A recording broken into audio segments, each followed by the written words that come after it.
Bike ಟ್ಯಾಕ್ಸಿಯಿಂದ ಆಟೋಕ್ಕೆ ಬಾಡಿಗೆ ಬರ್ತಾ ಇಲ್ಲ. ಇದರಿಂದ ಮನನೊಂದು ಆಟೋ ಡ್ರೈವರ್ ತನ್ನ ಆಟೋಗೆ ತಾನೇ ಬೆಂಕಿ ಹಚ್ಚಿದ್ದಾನೆ.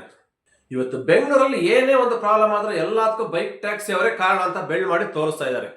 ಎಲ್ಲಾರ ಮನೆ ದೋಸೆನೂ ತೂತೆ ಸ್ವಾಮಿ. ಇವತ್ತು ನಿಮ್ಮಲ್ಲೇ ಸಾವಿರ ಪ್ರಾಬ್ಲಮ್ ಇಟ್ಕೊಂಡು ಇವತ್ತು ಬೈಕ್ ಟ್ಯಾಕ್ಸಿ ಅವ್ರ ಮೇಲೆ ಯಾಕೆ ಗೋಬೆ ಕೂರಿಸ್ತೀರಾ? Hi friends, welcome back to Harsikere ಅವರ ಯೂಟ್ಯೂಬ್ ಚಾನಲ್. ಸದ್ಯಕ್ಕೆ 2 ಡೇಸ್ ಇಂದ ಎಲ್ಲ ಕಡೆ ಒಂದು ವಿಡಿಯೋ ವೈರಲ್ ಆಗಿ ಹೋಗ್ತಾ ಇದೆ ಸೋಷಿಯಲ್ ಮೀಡಿಯಾದಲ್ಲಿ. ಎಲ್ಲರೂ ನೋಡಿರ್ತೀರಾ ಅಂತ ಅನ್ಕೊಂತೀನಿ. ಒಂದು ಆಟೋ ಬೆಂಕಿ ಹತ್ಕೊಂಡು ಉರಿತಾ ಇರೋದು. ಇದಕ್ಕೆಲ್ಲ ಕಾರಣ ರಾಪಿಡೋ ಬೈಕ್ ಟ್ಯಾಕ್ಸಿ ಅಂತೆ.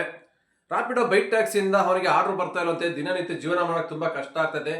ಇದರಿಂದ ಮನನೊಂದು ಆಟೋ ಡ್ರೈವರ್ ತನ್ನ ಆಟೋಗೆ ಅವನೇ ಬೆಂಕಿ ಇಟ್ಟು ಸುಟ್ಟಾಕಿದಾನಂತೆ. ಈ ಒಂದು ವಿಡಿಯೋ ಸೋಷಿಯಲ್ ಮೀಡಿಯಾದಲ್ಲಿ ತುಂಬಾ ವೈರಲ್ ಆಗ್ತೈತೆ. ಇದೇ ಒಂದು ನ್ಯೂಸ್ ಸ್ಪ್ರೆಡ್ ಆಗ್ತಾ ಇದೆ. ಆದ್ರೆ ಇದಕ್ಕೆ ನಿಖರ ಕಾರಣ ಏನಂತವ ಇವತ್ತು ತಿಳಿದು ಬಂದಿದೆ. ಇವ್ರು ಏನ್ ಮಾಡ್ಕೊಂಡಿದ್ದಾರೆ ಅಂದ್ರೆ, ಇವ್ರಿಗೆ ಏನೇ ಒಂದು ಪ್ರಾಬ್ಲಮ್ ಆದ್ರೂ ಆಟೋಕ್ಕೆ ಒಂದು ಆರ್ಡರ್ ಬಂದಿಲ್ಲ ಅಂದ್ರೆ ಇವ್ರ ಪರ್ಸನಲ್ ಏನೇ ಇಶ್ಯೂ ಇರಲಿ, ಬೈಕ್ ಟ್ಯಾಕ್ಸಿಯಿಂದ ಪ್ರಾಬ್ಲಮ್ ಆಗಿದೆ. ಎಲ್ಲ ಬೈಕ್ ಟ್ಯಾಕ್ಸಿ ಮೇಲೆ ಗೂಬೆ ಕೂಸೋದೆ ಇವರ ಕೆಲಸ ಆಗೋಗಿದೆ. ಇಲ್ಲೇ ಗೊತ್ತಾಗ್ತದೆ ಎಷ್ಟರ ಮಟ್ಟಿಗೆ ಅಂತ. ಇವರಲ್ಲೇ ಅಂಡರ್ಸ್ಟ್ಯಾಂಡಿಂಗ್ ಇಲ್ಲ. ಇವತ್ತು ಇವರೇ ಯಾರು ಆಟೋ ಡ್ರೈವರ್ ಇಬ್ರು ಕಿತ್ತಾಡ್ಕೊಂಡು ಅವ್ರೇನೋ ಪ್ರಾಬ್ಲಮ್ ಮಾಡ್ಕೊಂಡು ಅವರ ಆಟೋ ಡ್ರೈವರ್ ಬೆಂಕಿ ಇಕ್ಕಿರೋದು. ಅದಕ್ಕೆಲ್ಲ ಕಾರಣ ಬೈಕ್ ಟ್ಯಾಕ್ಸಿಯಿಂದ ಆರ್ಡರ್ ಬಂದಿಲ್ಲ, ಇದರಿಂದ ಪ್ರಾಬ್ಲಮ್ ಆಗಿದೆ. ಆ ಡ್ರೈವರ್ಗೆ ಅವನೇ ಆಟೋಕ್ಕೆ ಬೆಂಕಿ ಇಟ್ಬಿಟ್ಟಿದ್ದಾನೆ ಬೇಜಾರಾಗಿ ಅಂತ ನ್ಯೂಸ್ ಹೇಳ್ತಾ ಇದ್ದಾರೆ. ವಿಷಯ ಇಷ್ಟೇ ಸ್ನೇಹಿತರು ನಡೆದಿರೋದು. ಇಬ್ಬರು ಆಟೋ ಚಾಲಕರು ಸ್ನೇಹಿತರೆ ಅಂತೆ. ಏನೋ ಯಾವುದೋ ಒಂದು ಪರ್ಸನಲ್ ಇಶ್ಯೂಗೆ ಜಗಳ ಮಾಡ್ಕೊಂಡಿದ್ದಾರೆ ಇಬ್ರು. ಜಗಳ ಮಾಡ್ಕೊಂಡು ಅನಂತರ ಏನಾಗಿದೆ, ಒಬ್ಬ ಆಟೋ ಡ್ರೈವರ್ ಆ ಕಡೆ ಹೋಗಿದ್ದಾನೆ, ಇನ್ನೊಬ್ಬ ಅಲ್ಲೇ ಇದ್ದಾನೆ. ಅವನು ಹೋದ ತಕ್ಷಣ ಅವನ ಆಟೋಗೆ ಇನ್ನೊಬ್ಬ ಇದ್ದಾನೆ ಆಟೋ ಡ್ರೈವರ್, ಅವನು ಅಲ್ಲೇ ಸ್ಪಾಟಲ್ಲೇ ಪೆಟ್ರೋಲ್ ಹಾಕ್ಬಿಟ್ಟು ಬೆಂಕಿ ಇಟ್ಬಿಟ್ಟಿದ್ದಾನೆ. ಇದಾದ ನಂತರ ಆಟೋ ಫುಲ್ ಸಂಪೂರ್ಣವಾಗಿ ಸುಟ್ಟು ಕರಕಲಾಗೋಗಿದೆ. ಈ ಒಂದು ಯಾರೋ ಒಂದು ವಿಡಿಯೋ ಮಾಡ್ಕೊಂಡು ಸೋಷಿಯಲ್ ಮೀಡಿಯಾದಲ್ಲಿ ಪ್ಲೇ ಮಾಡಿರೋದು. ಏನಂತ, ರಾಪಿಡೋ ಬೈಕ್ ಟ್ಯಾಕ್ಸಿಯಿಂದ ಆಟೋ ಡ್ರೈವರ್ಗಳಿಗೆ ಹೊಟ್ಟೆ ತುಂಬ್ತಾ ಇಲ್ಲ, ಇದರಿಂದ ಹೊಟ್ಟೆ ಮೇಲೆ ಹೊಡಿತಾ ಇದ್ದಾರೆ, ಬಾಡಿಗೆನೇ ಬರ್ತಾ ಇಲ್ಲ. ಮನನೊಂದು ಈ ಆಟೋ ಡ್ರೈವರ್ ತನ್ನ ಆಟೋಕ್ಕೆ ಬೆಂಕಿ ಹಚ್ಚಿ ಸುಟ್ಟಾಕಿದ್ದಾನೆ. ಇವತ್ತು ಎಷ್ಟು ಮಟ್ಟಿಗೆ ಬೇಜಾರಾಗಿದೆ ನೋಡಿ ಆಟೋ ಡ್ರೈವರ್ಗಳ ಜೀವನ. ಇವತ್ತು ಬೆಂಗಳೂರಲ್ಲಿ ಆಟೋ ಡ್ರೈವರ್ಗಳ ಜೀವನನೇ ಮಾಡೋಕ್ಕೆ ಆಗ್ತಾ ಇಲ್ಲ, ತುಂಬಾ ಕಷ್ಟ. ಯಾರು ಆಟೋನೇ ತಗೋಬೇಡಿ, ಇದು ಫೀಲ್ಡ್ಗೆ ಯಾರು ಬರಬೇಡಿ, ಈ ತರ ಎಲ್ಲ ಒಂದು ಫೇಕ್ ನ್ಯೂಸ್ ಹಬ್ಬಿಸ್ತಾರೆ. ಸ್ವಾಮಿ, ನಿಮ್ಮಲ್ಲಿ ಸಾವಿರ ಜಗಳ ಇರಲಿ ಸ್ವಾಮಿ, ನೀವು ಬಗೆಹರಿಸ್ಕೋಬೇಕು. ಅದು ಬಿಟ್ಬಿಟ್ಟು ಬೈಕ್ ಟ್ಯಾಕ್ಸಿ ಅವ್ರ ಮೇಲೆ ಯಾಕೆ ಗೋಬೆ ಕೂರ್ಸೋದು? ಇವತ್ತು ನಿಮ್ಮಲ್ಲಿ ಏನೇ ಒಂದು ಕಾರಣ, ಏನೇ ಒಂದು ಪ್ರಾಬ್ಲಮ್ ಆದ್ರೂ ಅದು ಬೈಕ್ ಟ್ಯಾಕ್ಸಿನೇ ರೀಸನ್ ಆಗ್ತಾರ? ಇಷ್ಟರ ಮಟ್ಟಿಗೆ ಯಾಕೆ ನಿಮ್ಮ ಮನಸ್ಥಿತಿ ಚೇಂಜ್ ಆಗಿದೆ ಬೆಂಗಳೂರಲ್ಲಿ? ಏನ್ ಮಾಡಿದಾರೆ ಅಂತ ಬೈಕ್ ಟ್ಯಾಕ್ಸಿ ಅವ್ರು ನಿಮಗೆ ಹೇಳಿ? ಏನಾದ್ರು ನಿಮ್ದೇ ಮನೇಲಿ ಏನಾದ್ರು ಕಳ್ತನ ಮಾಡ್ಕೊಂಡು ಹೋಗ್ತಾರ, ಕೊಲೆ ಮಾಡಿದಾರ, ಏನಾರ ದರೋಡೆ ಮಾಡಿದಾರ? ಅವ್ರ ಪಾಡಿಗೆ ಅವ್ರು ನಿಮ್ದೇ ನಿಯತ್ತ ಕೆಲಸ ಮಾಡ್ಕೊಂಡು ಮಾಡೋಕ್ಕೂ ಬಿಡ್ತಾ ಇಲ್ಲ ನೀವು. ಇವತ್ತು ಏನೇ ಒಂದು ಪ್ರಾಬ್ಲಮ್ ನಿಮ್ಮಲ್ಲಿ ಆದ್ರೂ ಒಂದೆಲ್ಲ ತಗೊಂಡು ಬೈಕ್ ಟ್ಯಾಕ್ಸಿ ಅವ್ರ ಮೇಲೆ ಆಗ್ತಾ ಇದ್ದೀರಾ. ಇಲ್ಲಿ ಗೊತ್ತಾಗ್ತಾ ಇದೆ ನೋಡಿ ನಿಮ್ಮಲ್ಲಿ ಎಷ್ಟು ಮಟ್ಟಿಗೆ ಒಗ್ಗಟ್ಟಿದೆ ಅನ್ನೋದು. ಇವತ್ತೆಲ್ಲ ನಮ್ಮ ಆಟೋದವ್ರು ಒಗ್ಗಟ್ಟಾಗಿದ್ದೀವಿ, ಹಂಗೆ ಹಿಂಗೆ ಏನು ಬೇಕಾದ್ರೆ ಮಾಡ್ತೀವಿ ಅಂತಾರೆ. ಎಲ್ಲಿದೆ ಸ್ವಾಮಿ ಒಗ್ಗಟ್ಟು? ನೀವೇ ಕಿತ್ಲಾಡ್ಕೊಂಡು ನೀವೇನೇನೋ ಪ್ರಾಬ್ಲಮ್ ಮಾಡ್ಕೊಂಡು ಏನೇನೋ ಹೊಸತ ಕ್ರಿಯೇಟ್ ಮಾಡ್ತಾ ಇದ್ರಿ ಇವತ್ತು. ಇವೆಲ್ಲ ಹೇಳಕ್ಕಷ್ಟೇ ಚಂದ. ಪ್ರಾಬ್ಲಮ್ಮು ಎಲ್ಲ ಕಡೆ ಇದ್ದಾವೆ, ಎಲ್ಲಾರ ಮನೇಲಿ ಇದ್ದಾವೆ. ಎಲ್ಲಾರ ಮನೆ ದೋಸೆನೂ ತೂತೆ, ಆಯ್ತಾ? ಯಾರೇನು ಸಭ್ಯಸ್ಥರಲ್ಲ. ಹಂಗಾಗಿ ಎಷ್ಟೋ ಜನ ಸುಮ್ಮನೆ ಒಳ್ಳೆಯವರು ಇರ್ತಾರೆ, ಕೆಲಸ ಮಾಡ್ಕೊಂಡು ಹೋಗೋರು. ಅವ್ರಿಗೆಲ್ಲ ಒಂದು ಕೆಟ್ಟ ಹೆಸರು. ಇವತ್ತು ನೀವು ಮಾಡ್ತಿರಲ್ಲ ಕೆಲವೊಂದಿಷ್ಟು ಜನ ಈ ಥರ ಫೇಕ್ ವಿಡಿಯೋಗಳು ಮಾಡ್ಬಿಟ್ಟು ಈ ಥರ ಬೈಕ್ ಟ್ಯಾಕ್ಸಿ ಮೇಲೆ ಗೋಬೆ ಕೂರಿಸ್ತಿರಲ್ಲ, ಇದರಿಂದ ಏನು ಎಲ್ಲ ನಿಮ್ಮ ಮನಸ್ಥಿತಿ ಅರ್ಥ ಆಗುತ್ತೆ. ಎಲ್ಲರೂ ಇವಾಗ ಏನಂತಂದ್ರೆ, ಆಟೋದವ್ರು ಸರಿ ಇಲ್ಲಪ್ಪ, ಆಟೋದವ್ರು ವರ್ಸ್ಟ್, ಬರೀ ಇದೇ ಕೆಲಸ ಆಗೋಯ್ತು ಇವ್ರದ್ದು. ನೀವು ಮಾಡೋ 4 ಜನದಿಂದ ಇವತ್ತು ಆಟೋದಲ್ಲಿ ಎಷ್ಟೋ ಲಕ್ಷಾಂತರ ಜನ ಇದ್ದಾರೆ, ಅವ್ರಿಗೆಲ್ಲರಿಗೂ ಬ್ಯಾಡ್ ನೇಮು, ಒಳ್ಳೆಯವ್ರಿಗೂ ಕೆಟ್ಟ ಹೆಸರು. ಇವತ್ತು ಈ ಥರ ಎಲ್ಲ ವಿಡಿಯೋಗಳು ಮಾಡಿ ಹಾಕೋದ್ರಿಂದವ. ನಿಜ ಏನಿದೆ, ಸತ್ಯ ಮಾಹಿತಿ ಏನಿದೆ ಅಷ್ಟು ಮಾತ್ರ ಹಾಕಿ. ಫ್ಯಾಕ್ಟಲ್ಲಿ ರಿಯಲ್ ಫ್ಯಾಕ್ಟ್ ಏನು ನಡೆದಿದೆ ಅದನ್ನ ಹಾಕಕ್ಕೆ ಏನು ನಿಮಗೆ ಏನು ಪ್ರಾಬ್ಲಮ್ ಆದರೂ ಇವತ್ತು ಬೈಕ್ ಟ್ಯಾಕ್ಸಿ ಅವ್ರ ಮೇಲೆ ಹಾಕ್ಬಿಟ್ಟು ಈ ಥರ ಎಲ್ಲ ಅಪವಾದ ಹೊರಿಸ್ತೀರಾ? ಒಂದಲ್ಲ ಒಂದಿನ ಆಚೆ ಬಂದೇ ಬರುತ್ತೆ ಬೆಳಕಿಗೆ. ಅಲ್ಲಿ ಏನಾಯ್ತು ಪ್ರಾಬ್ಲಮ್ ಅಂತ ನಿನ್ನೆ ಬಂತು, ಇವತ್ತು ಆಲ್ರೆಡಿ ಅವ್ರ ನ್ಯೂಸ್ ರಿಯಲ್ ಫ್ಯಾಕ್ಟ್ ಗೊತ್ತಾಗೋಯ್ತು ಏನು ಅಂತ ವಿಡಿಯೋದಲ್ಲಿ. ಆಗಿರೋ ಪ್ರಾಬ್ಲಮ್ ಇಷ್ಟೇ ಅಂತವ. ಅದಕ್ಕೋಸ್ಕರ ಹೇಳ್ತೀವಿ, ಈ ಥರ ಎಲ್ಲ ಘಟನೆಗಳಿಗೆ ಬೈಕ್ ಟ್ಯಾಕ್ಸಿ ಅವ್ರು ಹೊಣೆ ಆಗೋ ಕಾರಣ ಅಲ್ಲ. ಬೈಕ್ ಟ್ಯಾಕ್ಸಿ ಅವ್ರು ನಿಮ್ಗೆ ಹೇಳಿಲ್ಲ, ನಿಮ್ಗೆ ಬಾಡಿಗೆ ಬತ್ತೆ ಎಲ್ಲ ನೀವು ಆಟೋ ಬೆಂಕಿ ಇಡಿ ಅಂತ ಯಾರು ಹೇಳಿದಾರೆ ಬೈಕ್ ಟ್ಯಾಕ್ಸಿ ಅವರು? ಇಲ್ಲ ತಾನೆ, ನೀವು ಮಾಡ್ಕೊಂಡಿರೋ ಪ್ರಾಬ್ಲಮ್ ಅದು.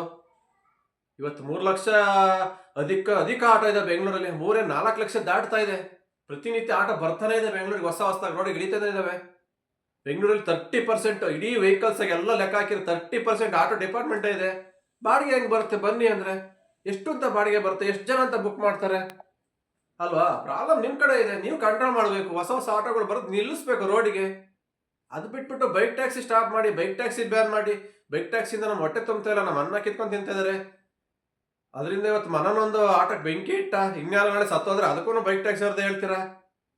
ಬೈಕ್ ಟ್ಯಾಕ್ಸಿ ಆಟೋಕ್ಕೆ 3 ಲಕ್ಷ ಬಂಡವಾಳ ಹಾಕ್ಬಿಟ್ರು, ಇದರಿಂದ ಬಾಡಿಗೆ ಬರ್ತಾ ಇಲ್ಲ, ಫ್ಯಾಮಿಲಿ ಮೇಂಟೈನ್ ಮಾಡೋಕ್ಕಾಗ್ದಾನೆ ಆತ್ಮಹತ್ಯೆ ಮಾಡ್ಕೊಂಡ್ಬಿಟ್ರು ಆಟೋ ಡ್ರೈವರ್ಸು. ಈ ನ್ಯೂಸ್ ಹಾಕ್ತೀರಾ ನಾಳಿಕೆ? ಇವತ್ತು ಇದನ್ನ ಹಾಕಿದ್ರೆ ನಾಳೆ ಇದನ್ನು ಹಾಕ್ಬಿಡ್ತಾರೆ. ಏನು ಇಲ್ಲ, ಏನು ಮಾಡೋಕ್ಕಾಗಲ್ಲ. ಈ ಥರ ಆಗ್ಬಿಟ್ಟಿದೆ ನಮ್ಮ ಪರಿಸ್ಥಿತಿ ಇವಾಗ. ಇದೆಲ್ಲ ಗೊತ್ತಾದರೆ ಎಲ್ಲರ ಜನಗಳಿಗೆ ಗೊತ್ತಾಗುತ್ತೆ ನಿಮ್ಮ ಮನಸ್ಥಿತಿ ಹೆಂಗಿದೆ ಆಟೋ ಡ್ರೈವರ್ಸ್ಗಳದ್ದು, ಯಾವ ಥರ ಮಾಡ್ತಿದ್ದೀರ ನೀವು. ಫಸ್ಟ್ ಇವೆಲ್ಲ ಸುಳ್ಳು ಸುಳ್ಳು ಸುಳ್ಳು ಆರೋಪಗಳನ್ನ ನಿಲ್ಲಿಸಿ, ಏನಿದೆ ಅದನ್ನು ನಿಜ ಮಾತ್ರ ಹಾಕಿ. ಒಂದು ಕ್ಷಣಕ್ಕೆ ಏನೋ ನಿಮ್ಮ ವಿಡಿಯೋ ವೈರಲ್ ಆಗೋಕ್ಕೋಸ್ಕರ ಏನೋ ಒಂದು ಮಾಡೋಕ್ಕೋಸ್ಕರ ನೀವು ಹಾಕ್ಬೋದು, ಬಟ್ ಅದು ಒಂದಲ್ಲ ಒಂದು ದಿವಸ ಆಚೆ ಬಂದೇ ಬರುತ್ತೆ ನಿಜ ಏನು ಅಂತ ಬೆಳಕಿಗೆ ಅಲ್ವಾ. ಗೊತ್ತಾದ್ಮೇಲೆ ನಿಮ್ಮ ಬಂಡವಾಳನೂ ಆಚೆಗೆ ಬರುತ್ತಲ್ವಾ, ಈ ಥರ ಫೇಕ್ ನ್ಯೂಸ್ ಹಾಕಿದೀವಿ ಅನ್ನೋದು. ಅದು ಬಿಟ್ಬಿಟ್ಟು ಏನೇ ಇದ್ರೂ ಸತ್ಯ ತಿಳಿಸಿ. ಇವತ್ತಿನ ಪ್ರಪಂಚ ಸೋಷಿಯಲ್ ಮೀಡಿಯಾ ತುಂಬ ಫಾಸ್ಟ್ ಇದೆ, ಏನೇ ಒಂದು ನಡೆದ್ರೆ ಇಮ್ಮಿಡಿಯೇಟ್ ಸ್ಪ್ರೆಡ್ ಆಗ್ಬೋದು, ಬಟ್ ಅದು ಸುಳ್ಳು ನಿಜ ಅನ್ನೋದು ಅಷ್ಟೇ ಬೇಗ ಗೊತ್ತಾಗುತ್ತೆ ಜನಗಳಿಗೆ. ಯಾವ್ದು ಸತ್ಯ ಯಾವ್ದು ನಿಜ ಅಂತ ತಿಳ್ಕೊಂಡಿರೋ ಅಷ್ಟೇ ಜನಗಳು ದಡ್ಡರಾಗಿಲ್ಲ ಇವತ್ತು, ಆಯ್ತಾ. ಅದಕ್ಕೋಸ್ಕರ ಇವೆಲ್ಲ ಫೇಕ್ ನ್ಯೂಸ್ ಹಾಕ್ಬೇಡಿ. ಏನೇ ಇದ್ರೂ ನಿಜಾನೇ ಅಪ್ಲೋಡ್ ಮಾಡಿ. ಸುಮ್ಮನೆ ಎಲ್ಲದಕ್ಕೂ ಬೈಕ್ ಟ್ಯಾಕ್ಸಿ ಅವ್ರನ್ನೇ ತೊಂದರೆ ಮಾಡಿ ಬೆಳ್ ತೋರಿಸಿ ಮಾತಾಡಬೇಡಿ. ಎಷ್ಟು ದಿವಸ ಇರುತ್ತೋ ಏನೋ ಮಾಡ್ತಾ ಇರೋ ನೆಮ್ಮದಿಯಾಗಿ ಡ್ಯೂಟಿ ಮಾಡಕ್ಕೆ ಬಿಡಿ. ಸುಮ್ಮನೆ ಯಾಕೆ ಪದೇ ಪದೇ ಅವ್ರಿಗೂ ತೊಂದರೆ ಕೊಟ್ಕೊಂಡು ಸುಮ್ಮನೆ ನೀವು ಕೆಟ್ಟ ಹೆಸರು ತಗೊಂತೀರಾ. ಇದು ಪಬ್ಲಿಕ್ಸಿಂದ ಕೆಟ್ಟ ಹೆಸರು ಬರ್ತಾ ಇರೋದು ನೀವು ಯಾರೋ 4 ಜನ ಮಾಡೋದ್ರಿಂದ ಆಟೋ ಡಿಪಾರ್ಟ್ಮೆಂಟ್ಗೆಲ್ಲ ಕೆಟ್ಟ ಹೆಸರು. ಇವೆಲ್ಲ ಸ್ಟಾಪ್ ಆಗಬೇಕು ಅಂದ್ರೆ ನಿಮ್ಮ ಈ ಕೆಲಸಗಳು ಸ್ಟಾಪ್ ಆಗಬೇಕು, ಆಯ್ತಾ. ಎಲ್ಲ ಕಡೆ ಸ್ಪ್ರೆಡ್, ಎಲ್ಲಿ ನೋಡಿ ಟಿವಿ ನ್ಯೂಸಲ್ಲಿ ನೋಡಿರೋದೇನೆ, ಯಾವ ಸೋಷಿಯಲ್ ಮೀಡಿಯಾದಲ್ಲಿ ಇನ್ಸ್ಟಾಗ್ರಾಮ್ ತೆಗೆದಿರೋದೇನೆ, ಫೇಸ್ಬುಕ್ ಯೂಟ್ಯೂಬು ಎಲ್ಲಿ ನೋಡಿದ್ರು ಆಟೋ ಬೆಂಕಿ ಹತ್ಕೊಂಡು ಹೊಡಿತಾ ಇದೆ. ಇದಕ್ಕೆಲ್ಲ ಕಾರಣ ಆಟೋ ಡ್ರೈವರ್ಗಳಿಗೆ ಬಾಡಿಗೆ ಬಂದಿಲ್ಲ, ಆಟೋ ಡ್ರೈವರ್ ಬೇಜಾರಾಗಿ ಬೆಂಕಿ ಇಟ್ಬಿಟ್ಟನಂತೆ. ಯಾರು ಸರಿ ಬೆಂಕಿ ಇಟ್ಬಿಡ್ತಾರೆ ಇವತ್ತು? 3 ಲಕ್ಷ ಬಂಡವಾಳ ಹಾಕಿ ತನ್ನ ಕಷ್ಟ ಬಿದ್ದವನು ಸುಮ್ಮನೆ ಅವನಿಗೆ ತಿಕ್ಲ ಬೆಂಕಿ ಇಟ್ಬಿಡಕ್ಕೆ ಅವನ ಆಟೋಕ್ಕೆ ಅವನೇನೆ. ಏನು ಒಂದಿನ ಬಾಡಿಗೆ ಬರ್ದೇ ಇರ್ಬೋದು, ಎಲ್ಲರಿಗೂ ಒಂದೇ ಥರ ಬಿಸ್ನೆಸ್ ಆಗಲ್ಲ. ಇವತ್ತು 3,000 ಮಾಡ್ತಾನೆ, 2,000 ಮಾಡ್ತಾನೆ, 500 ರೂಪಾಯಿ ಆಗಲ್ಲ. ಎಲ್ಲ ಡಿಪಾರ್ಟ್ಮೆಂಟಲ್ಲಿ ಅಷ್ಟೇ, ಬಿಸ್ನೆಸ್ ಫೀಲ್ಡೇ ಹಂಗೆ ಇದೆ. ಡೈಲಿ ನಾನು ಒಂದು ತಿಂಗಳಿಗೆ 1 ಲಕ್ಷ ಸಂಪಾದನೆ ಮಾಡ್ತೀನಿ ಆಗಲ್ಲ, ಏರುಪೇರು ಆಗ್ತಾನೆ ಇರುತ್ತೆ. ಎಲ್ಲ ಅಡ್ಜಸ್ಟ್ ಮಾಡ್ಕೊಂಡು ಹೋಗಬೇಕು, ಅವಾಗಲೇ ಒಂದು ಡೆಲಿವರಿ ಫೀಲ್ಡಲ್ಲಿ ಕೆಲಸ ಆಗೋದು. ಪ್ರತಿಯೊಬ್ಬರಿಗೂ ಅಷ್ಟೇ, ಆಟೋದಾರ ಆಗಿರ್ಬೋದು, ಡೆಲಿವರಿ ಫೀಲ್ಡ್ ಆಗಿರ್ಬೋದು, ಬೇರೆ ಒಂದು ಬಿಸ್ನೆಸ್ಸೇ ಆಗಿರ್ಬೋದು, ಒಂದು ಫಿಕ್ಸೆಡ್ ಸ್ಯಾಲ್ರಿ ಅಂತ ಯಾರಿಗೂ ಬರಲ್ಲ. ನಿಮ್ಮ ಎಫರ್ಟ್ ಎಷ್ಟು ಆಗ್ತಿರೋ ಅಷ್ಟು ಸಂಪಾದನೆ ಮಾಡ್ಬೋದು. ಅದು ಬಿಟ್ಬಿಟ್ಟು ಏನೋ ಬಾಡಿಗೆ ಬಂದಿಲ್ಲ ಅಂತ ಈ ಥರ ಎಲ್ಲ ಮಾಡೋಕ್ಕೆ ಚಾನ್ಸೇ ಇಲ್ಲ. ತಾವು ಕೂಡ ಬೆಳಗ್ಗೆ ಅಂದ್ಕೊಂಡು ಇದ್ರ ನಿಜ ಸಂಗತಿ ಬಂದಮೇಲೆ ವಿಡಿಯೋ ಮಾಡೋಣ, ಅಲ್ಲಿವರೆಗೆ ಮಾಡೋದು ಬೇಡ ಅಂತ ಅಂದ್ಕೊಂಡಿದ್ದೆ. ಬಟ್ ಬೆಳಗ್ಗೆ ನೋಡಿದ್ದೆ ವಿಡಿಯೋ, ಈಗ ಸಂಜೆ ಒಳಗಡೆ ಅದ್ರ ಏನಿದೆ ಸತ್ಯಾಂಶ ಆಚೆ ಬಂದಿದೆ ಅಷ್ಟೇ. ಇಷ್ಟೇ ರಿಯಲ್ ಫ್ಯಾಕ್ಟ್, ಇನ್ನೇನಿಲ್ಲ.